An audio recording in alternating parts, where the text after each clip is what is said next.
You got to move your body faster to do that. All that ball can do is go perfectly straight because there's nothing going on that changes the path. I can't do anything. All I can do is turn one way and turn back. It's going to go up and down on the same path. That takes discipline.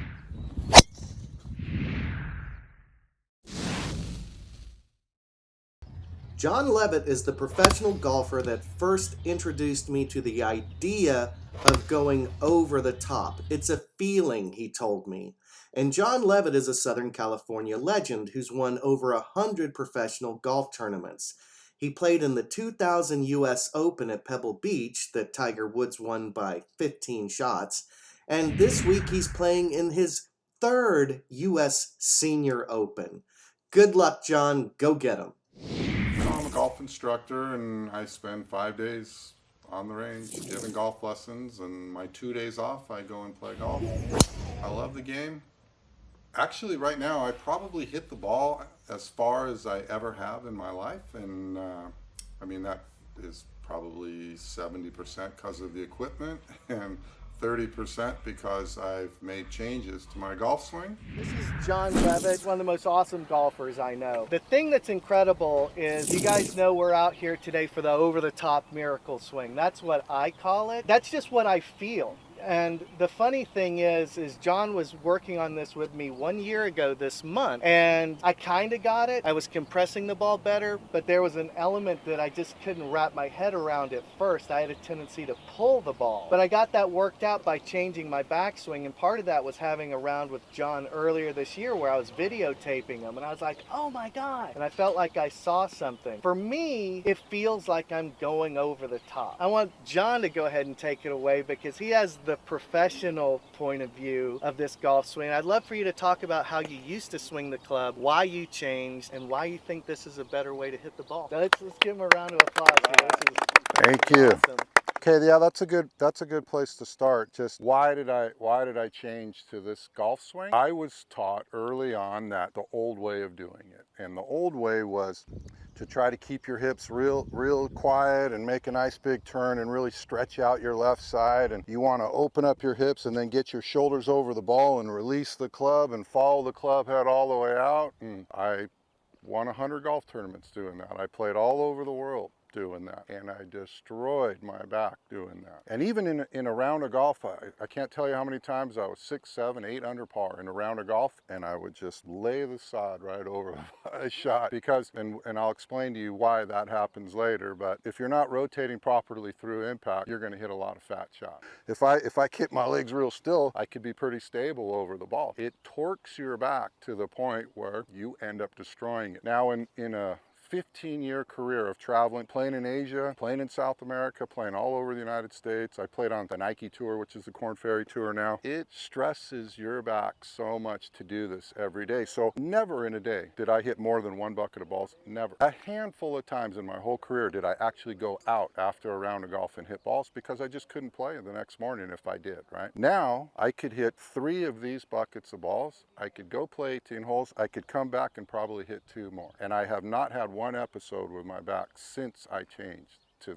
this, right? Now, I am an expert at this. So in the rest of the world, I'm a mediocre human being. Out here, I'm an expert. There's a handful of people that know what I know in the entire world. I did a clinic one time, I think we had 200 people I was doing this for, and there's a big horseshoe, and I was out here hitting balls. I said, what creates distance? Yeah, you. Speed.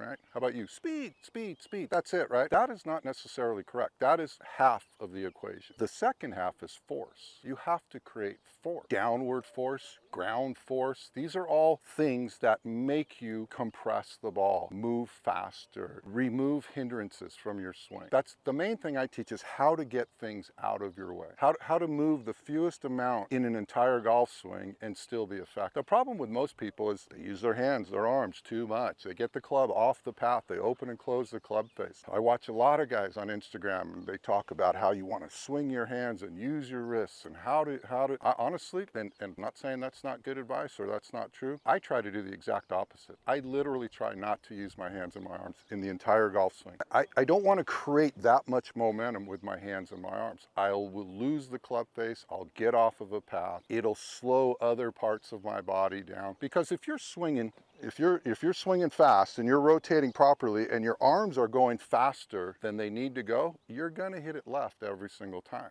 And conversely, if you're moving fast and you're not moving your arms properly, you're going to hit it to the right pretty much every time, right? So you're trying basically to take your hands and your arms out of the swing. I feel like I am dominating my golf swing almost entirely with my torso and my legs and my feet, right? So I want to generate speed from the ground by how I use my feet. I want to generate force by how I attack the ball, hence the over the top swing. You're trying to cover the ball. I get paid what I get paid every single day to get people to go from this to that, right? And you would think, so easy, right? The old PGA pros, they had this much simpler kind of wisdom. Guys, I've created the biggest controversy in modern golf by insisting swinging over the top is the best way to swing a golf club. The entire golf industry is trying to teach people to go the opposite way, and I think that's terrible. First of all, the greatest champions from the past all swung over the top. Golfers like Bobby Jones, Sam Snead, and Arnold Palmer all took the club back to the inside and swung over the top. Number two, beginners and juniors instinctively swing the club over the top because it's the most natural. It's just like throwing a ball. That's why they do it. You just have to learn to do it the correct way, and you will hit the most powerful shots you've ever hit in your life. I guarantee it. It's the OTT. Thanks, man. So I want to send you 3 free lesson videos that will teach you the over-the-top miracle swing that I teach my students. I shot a 72 with Balboa. It feels like you can't miss. This swing is taking the world by storm, and I want you to be a part of this movement. So click the link in the description below and take advantage of these free videos, because I'm not going to have this offer up for very long. As soon as we get enough golfers on board around the world that are spreading this message, I'm going to close it down. OTT! But I want you to be a part of this movement, and I want you to hit them long and hit them straight.